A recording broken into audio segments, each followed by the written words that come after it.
All right, let's jump right in. Welcome to This Explainer. Today, we're taking the sprawling, epic, literally 10,000-year timeline of Greek mythology and distilling it down into one cohesive story. We are talking about a massive cosmic saga, one driven by raw power, unavoidable fate, and honestly, some deeply flawed human nature. We're going to map out the whole shebang. The chaos, the triumphs, and the brutal tragedies that shaped the ancient world and, as you'll see, still totally echo in ours today. Okay, let's dive into this with a quote that really sets the heartbeat of our whole story. Just as I was overthrown by my son, so too shall he be overthrown by his own. That was spoken by Uranus, the very first sky god, right as he was being struck down by his own son. And this wasn't just some angry threat, it was a cosmic truth. This intense fear of succession, of being violently replaced by your own blood, is literally the engine that drives the entire early mythology of the Greeks. Now don't worry, to make sense of this massive history without getting lost, we've mapped it out into a simple structure of 6 main eras. 1. Dawn of the cosmos. 2. Rise of the Olympians. 3. Mortals, fire, and fate. 4. The age of heroes. 5. The Trojan War. And finally, 6. The enduring myth. Let's start at the very beginning. Part 1. Dawn of the cosmos. So in the absolute earliest age of existence, we're talking way before laws or justice were even a concept, creation was forged through just raw, violent, elemental forces. It all started with chaos, this yawning, empty void. And from chaos came Gaia, the earth, and Uranus, the sky. But Uranus, well, he was a jealous, deeply fearful father, and he actually imprisoned his own monstrous children deep inside Gaia.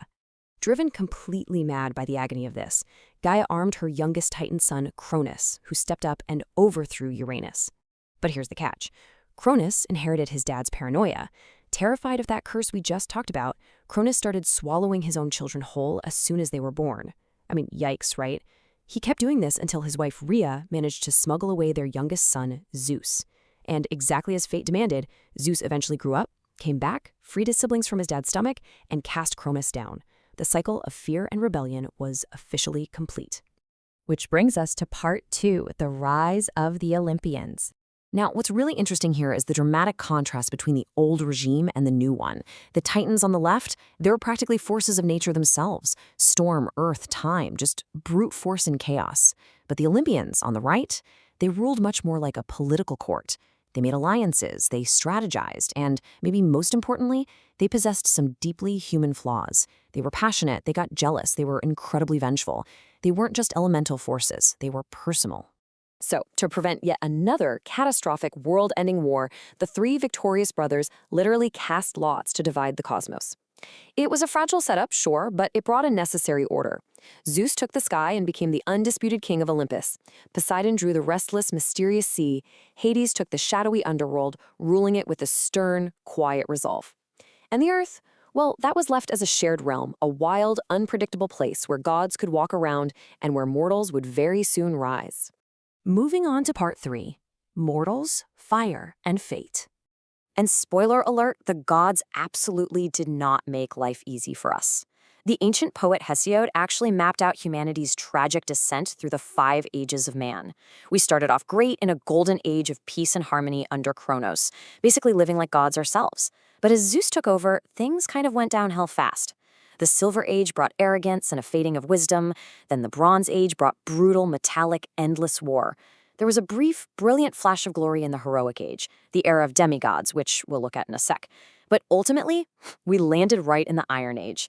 And yep, that is the era we still inhabit today, defined by endless toil, sorrow, and working bitter soil.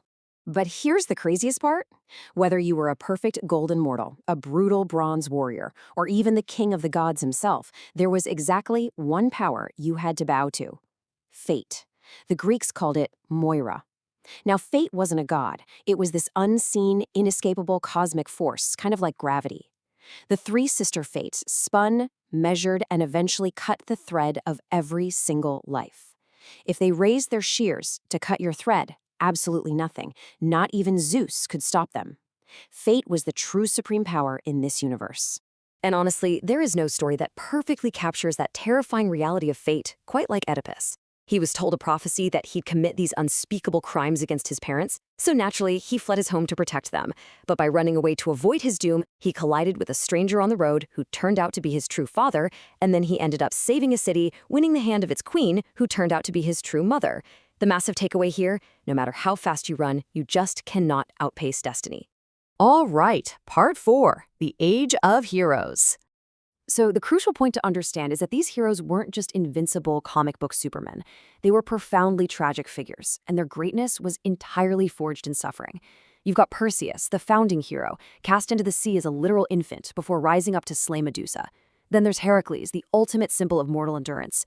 Driven mad by the goddess Hera, he murdered his own family and had to endure 12 agonizing, impossible labors just to earn some semblance of redemption. And Jason, the ambitious leader of the Argonauts, who sailed to the edge of the known world for the Golden Fleece. Their fleeting glory was always paid for with immense pain. And if you compare the greatest of these heroes, you actually see the evolution of the Greek mind itself. Take Heracles. He was raw, brute force, a guy out there wrestling lions and hydras. He completely symbolized wild nature and enduring personal agony. But then you look at Theseus. Theseus embodied the strength of the city, the polis. He unified Attica, established governance and laws, and built the foundation of Athens. He was a very calculated, political hero for a rapidly civilizing world. But this heroic age, it was also a massive cautionary tale about unchecked ambition. Take Jason's quest for the Golden Fleece. He managed to unite 50 of the greatest heroes on one ship, the Argo. Yet to actually win that fleece, he relied heavily on the magic of Medea, a priestess who sacrificed literally everything for him. But when Jason later cast her aside for a shiny new political marriage, Medea's vengeance was absolutely devastating. She destroyed his new bride and even her own children. Jason ended up dying an old, forgotten man, completely crushed when the rotting wood of his own legendary ship collapsed on him. Talk about destroying your legacy through broken oaths. Part 5, the Trojan War. So the heroes who survived their various quests eventually found themselves drawn into this climactic, devastating conflict, born purely out of divine vanity and mortal oaths. And this brilliantly illustrates how the absolute smallest spark can burn down an entire kingdom. Eris, the goddess of discord, wasn't invited to a party, so she tossed a single golden apple into a wedding feast. Inscribed on it were 3 words, "To the fairest," while Hera, Athena, and Aphrodite all immediately claimed it. To settle this divine dispute, they asked a mortal Trojan prince, Paris, to be the judge. Big mistake. The domino effect from that one choice was immediate and totally catastrophic. Paris chose Aphrodite simply because she bribed him with the love of Helen, who happened to be the most beautiful woman in the world. Helen flees with Paris to Troy, but bound by an ancient oath, the Greeks launch a literal 1,000 ships to get her back. What follows is a grueling, bloody 10-year stalemate where armies just bled into the dust outside Troy's walls. Finally, through the cunning trick of the wooden horse, the Greeks breach the city and burn the whole place to ash. But the true heart of the Trojan War really isn't the wooden horse or the fall of the city. It's the intimate, devastating human tragedy happening down in the dust.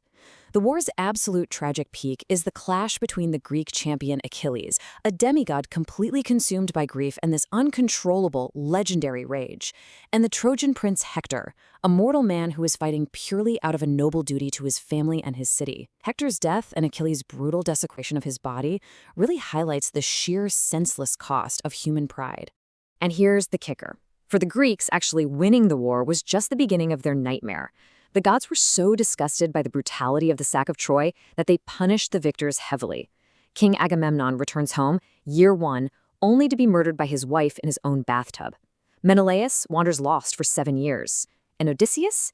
He endured a torturous 10-year odyssey of shipwrecks, monsters, and divine punishment before finally reaching his home in Ithaca dressed in literal rags. In the end, there were no true victors, just survivors. Which brings us to part 6, the enduring myth. After Troy burned and the great heroes faded away, the age of the Greek gods entered its twilight. As human empires shifted, so did the divine. The Romans came along and adopted the Greek gods, sure, but they stripped away the messy, passionate, deeply flawed reflections of humanity that made them so relatable. They turned them into distant symbols of state order. And then came the rise of new faiths, primarily Christianity. These new faiths offered something the chaotic Olympians never ever could: moral clarity, singular cosmic order, and salvation. And so, the old altars slowly went cold. Let's move to this next one and see how this builds. Because the gods didn't actually die, they just transformed. They were preserved by monks, meticulously copying texts in silent libraries. They were reborn in the stunning marble and canvas art of the Renaissance. In the modern era, psychoanalysts like Carl Jung analyzed them, seeing them as these eternal archetypes buried deep in the human subconscious. And today, they're reimagined wearing spandex in comic books and wielding magic in modern pop culture. They moved from our altars right into our collective imagination. The Greeks gave us this incredible framework to understand ourselves, our hubris, the agony of choice, our ambition, and our inevitable encounters with fate. So I'm going to leave you with this provocative thought. The temples are in ruins. The oracles are completely silent. The gods may have left Olympus, but which of their myths are you still living out today? Thanks for exploring this epic history with me.